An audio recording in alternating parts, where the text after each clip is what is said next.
तो इस वीडियो में आपको बताने वाले हैं हिंदी व्याकरण का जो है संपूर्ण हिंदी व्याकरण का सभी टॉपिक को कवर कर रहे हैं। आपको बता दें कि इससे पीछे के वीडियो में जो हम लोग जो है वर्णमाला को लिंग, वचन, कारक, संज्ञा, सर्वनाम और इसके बाद जो है यहाँ आप देख सकते हैं विशेषण भी, ये सारा चीज़ जो है कवर कर चुके थे।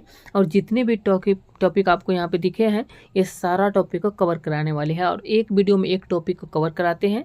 और इस वीडियो में बात करें तो हम लोग जानने वाले हैं क्रिया के बारे में, क्योंकि यहाँ पे सर्वनाम, संज्ञा, कारक, वचन, लिंग, वर्णमाला, वर्ण और इसके बाद जो है विशेषण, ये चीज़ कवर हो चुका है। अब यहाँ से क्रिया के बारे में इस टॉपिक को कवर करने वाले हैं, तो वीडियो को पूरा देखिएगा। और आपको बता दें कि ये चाहे आप बोर्ड एग्जाम की तैयारी कर रहे हैं या कॉम्पिटिटिव एग्जाम के, सबके लिए बेस्ट होने वाला है ये। आप देख सकते हैं उच्चारण स्थान सब जितने भी वर्ण में आते थे वो सारा चीज़ को हम लोग ये सब कवर कर चुके हैं, जितना भी अभी आप देख रहे हैं।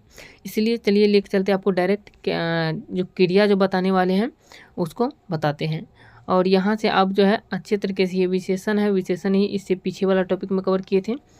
और यहाँ से आ जाता है क्रिया, जिसको हम लोग इंग्लिश में वर्ब कहते हैं। इसको समझने के लिए जो है आपको सबसे पहले बता देते हैं इसको कि परिभाषा कैसे लिखना है। अगर पूछा जाए क्रिया किसे कहते हैं या वर्ब, व्हाट इज वर्ब, यानी जो है क्रिया किसे कहते हैं, तो परिभाषा लिख सकते हैं जिन शब्दों से किसी काम का करना या होना ज्ञात होता है उन्हें क्रिया कहते हैं। जिन शब्दों से किसी भी काम का करना होता है या काम का होना होता है वो हमको अगर पता चलता है यानी ज्ञात होता है तो उसे ही क्रिया कहा जाता है। जैसे पढ़ना, खाना, पीना, दौड़ना इत्यादि, ये सब जो है क्रिया होता है। जैसे वह पढ़ना चाहता है तो वहाँ पर पढ़ना जो है ये क्रिया कहलाएगा। वह खाता है तो वो खाता जो है, खाना जो है वो क्रिया कहलाएगा। इसी तरीके से सब में जो है क्रिया कहलाएगा। तो क्रिया समझ गए होंगे। अब क्रिया का मूल रूप जो होता है धातु कहलाता है। क्रिया का मूल रूप धातु कहलाता है और धातु में आ जाता है पढ़ धातु, खा धातु, पी धातु, दौड़ धातु इत्यादि। इस प्रकार की जो है धातुएं होती हैं। जैसे पढ़ना में कौन सा धातु है, तो पढ़ धातु है, खाना में खा धातु है, पीना में पी धातु है, दौड़ना में दौड़ धातु है। इस तरीके से धातु को हम लोग पहचान सकते हैं। अब यहाँ से आ जाता है, देख सकते हैं इनके साथ ना जोड़ने से जो है क्रिया का सामान्य रूप बनता है। जैसे धातु में जो है, धातु जो होता है उनमें ना जोड़ने से जो है क्रिया का जो है सामान्य रूप बनता है। जैसे पढ़ जोड़ना, पढ़ना जो है सामान्य रूप बन गया। खा जोड़ना, खाना हो गया। इस प्रकार से पी जोड़ना, पीना, दौड़ जोड़ना, दौड़ना, ये सब जो है सामान्य रूप बनता है। अब क्रियापद किसको कहेंगे? क्रियापद जो होता है, ये क्रियापद दो प्रकार के होते हैं। क्रियापद जो होते हैं इसके दो प्रकार होते हैं, यानी क्रियापद दो प्रकार के होते हैं।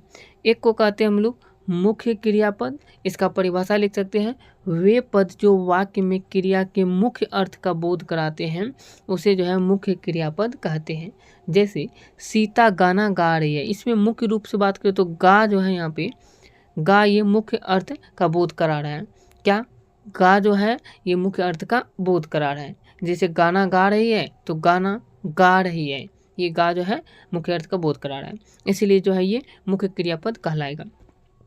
अगला है, दूसरा है सहायक क्रियापद। सहायक क्रियापद का परिभाषा लिख सकते हैं वे पद जो वाक्य में मुख्य क्रिया की सहायता करके वाक्य को पूर्णता प्रदान करते हैं उसे जो हम लोग सहायक क्रियापद कहते हैं। जैसे एग्जाम्पल के लिए मोहन गाना गा रहा था, यहाँ पर रहा था, ये जो है सहायक क्रियापद इसका कहलाएगा क्योंकि सहायता करता है।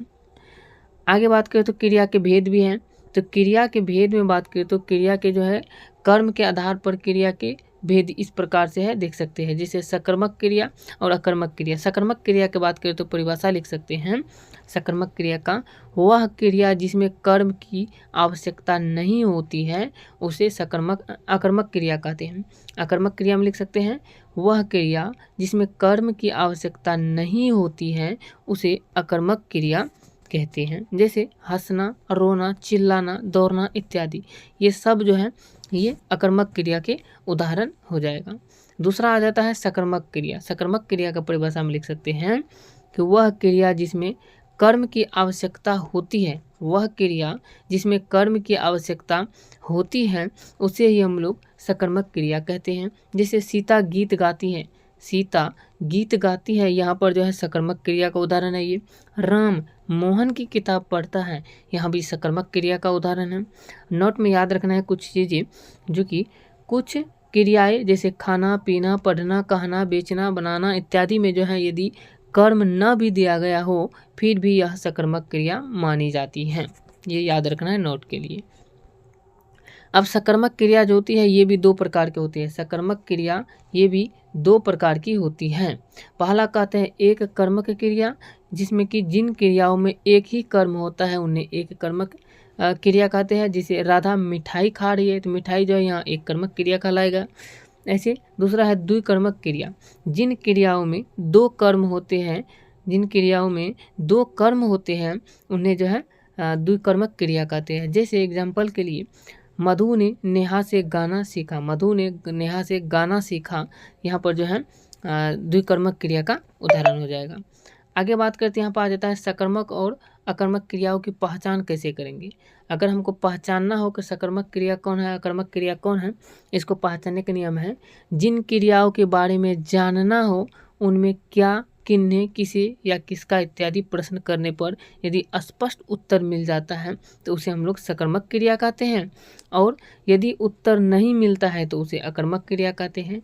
अर्थात ये समझ सकते हैं कि जिन क्रिया के बारे में हमको जानना है उसमें क्या, किन्हें, किसे या किसका यानी इत्यादि जो है यानी प्रश्न करने पर यदि स्पष्ट उत्तर मिल जाता है तो उसको सकर्मक क्रिया कहते हैं। अगर स्पष्ट उत्तर नहीं मिलता है तो उसको अकर्मक क्रिया कहते हैं। जैसे राधा ने श्याम को पुस्तक दी, राधा ने श्याम को पुस्तक दी तो किसे दी ये पूछा तो मिल गया कि श्याम को दिया। तो ये जो है यहाँ पे सीधा हो जाएगा। उदाहरण के लिए जो है सकर्मक क्रिया, और स्पष्ट उत्तर दे रहा है लेकिन यहाँ पे श्याम को दिया ये पता चल गया। दूसरा बालक रोता है, प्रश्न क्या रोता है तो बालक रोता है, ये अकर्मक क्रिया हो जाता है। यहाँ पे अकर्मक क्रिया का उदाहरण हो गया, प्रश्न में अकर्मक क्रिया हो गया। अब यहाँ पर बात करें तो यहाँ पे देख सकते हैं ये सकर्मक क्रिया और ये अकर्मक क्रिया हो गया। अब यहाँ से आता है देख सकते हैं संरचना के आधार पर, ये जो है ये हो गया सकर्मक क्रिया। यहाँ पे क्या रोता है पूछ रहा है तो बालक रोता है, यहाँ पर इस तरीके से उत्तर गलत आ रहा है तो ये अकर्मक क्रिया हो जाएगा। अब यहाँ से आता है संरचना के आधार पर क्रिया के भेद। संरचना के आधार पर जो है क्रिया के 4 भेद होते हैं: प्रेरणार्थक क्रिया, संयुक्त क्रिया, नाम धातु क्रिया और पूर्वकालिक क्रिया। पहला लेते हैं प्रेरणार्थक क्रिया को समझते हैं। प्रेरणार्थक क्रिया का परिभाषा हम लोग लिख सकते हैं: जिस क्रिया शब्द से यह पता चले कि कर्ता स्वयं कार्य न करके किसी दूसरे से काम करवाता है उसे प्रेरणार्थक क्रिया कहेंगे। जैसे मोहन ने रोहन से पुस्तक मंगवाई, यहाँ पे मोहन जो रोहन से यानी दूसरे से पुस्तक मंगवा रहा है तो प्रेरणार्थक क्रिया आ जाएगा यहाँ पे मंगवाई।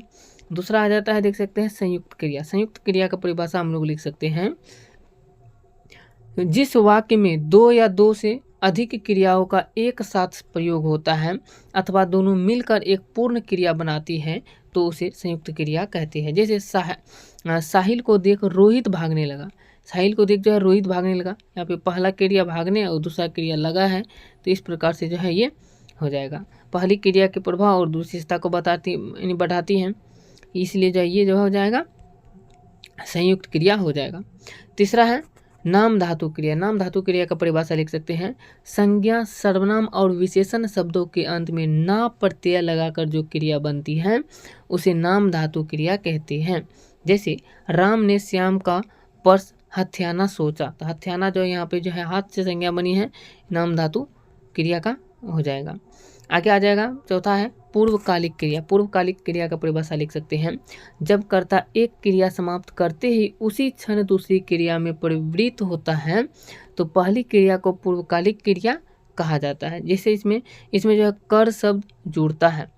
एग्जाम्पल के लिए उसने नहा कर पूजा की, नहा कर जो है ये पूर्वकालिक क्रिया का उदाहरण हो जाएगा। आगे यहाँ से आ जाता है अगला चैप्टर जिसका नाम है धातु। धातु को नेक्स्ट वीडियो में कवर करने वाले हैं। अगला वीडियो जो है उसमें धातु चैप्टर को कंप्लीट समझने वाले हैं। वीडियो अच्छा लगा तो वीडियो को लाइक कीजिए। मिलते हैं नेक्स्ट वीडियो में इसका अगला टॉपिक लेकर के। तब तक आप लोग प्लेलिस्ट में जाकर व्याकरण के सारे टॉपिक को देख सकते हैं चैप्टर वाइज। जय हिंद।